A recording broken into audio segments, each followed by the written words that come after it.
Il n'y a pas de perte de poids durable sans une bonne estime de soi. Et c'est quoi exactement l'estime de soi? Vous êtes-vous déjà posé la question? Et quel rapport avec le poids?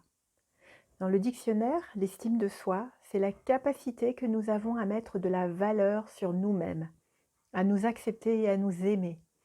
Il s'agit de reconnaître notre importance. Voilà un premier point de départ, et il est primordial. Alors déjà, quelle est votre estime de vous aujourd'hui? Sur une échelle de 1 à 10, quelle note vous mettriez-vous? Quel regard portez-vous sur vous?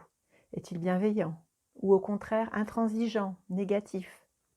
Je suis Fabienne Storder, coach neurocomportementaliste en nutrition, méthode mère. Mon métier, c'est vous apprendre à nourrir votre bien-être plutôt que de nourrir votre manque d'estime de vous. Oui, c'est possible. Comment? Grâce aux neurosciences et à l'épigénétique. Pour la méthode mère, l'estime de soi, ça vient de bien plus loin que la définition du dictionnaire cité auparavant. C'est le regard qu'ont porté sur nous nos parents. C'est la façon dont on s'est construit en lien avec les comportements hérités. Et c'est sur ce deuxième point que je voudrais insister aujourd'hui. Le surpoids n'est qu'un symptôme d'un mal-être intérieur.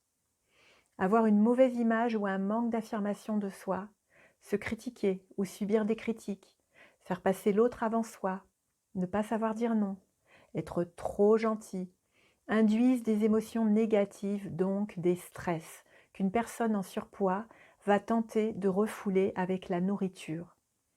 Comment se sortir de ce cercle infernal? En travaillant sur les comportements neuro-inconscients. L'être humain n'avance pas dans la vie en la créant, mais en y réagissant. Les expériences du passé, voire du lointain passé, tracent la voie des agissements du présent. La charge émotionnelle conditionne votre vie actuelle. Prendre conscience des mécanismes automatiques qui entravent votre bien-être et donc votre estime de soi, de vous, est un pas de géant vers la liberté d'être soi. La méthode mère, c'est apprendre à être à l'écoute de vous, de votre bien-être et de vos besoins, afin d'être en harmonie avec qui vous êtes et ce que vous êtes. Et c'est à partir de là que vous pourrez vous engager vers la perte de poids durable, car il y a un lien très fort entre la façon dont on mange et celle dont on vit. Estime de soi, écoute de soi, confiance en soi, respect de soi, les fondements de votre bien-être pour vous alléger la vie et le corps. Vous l'aurez compris, la perte de poids commence dans la tête, pas dans l'assiette. N'hésitez pas à me contacter.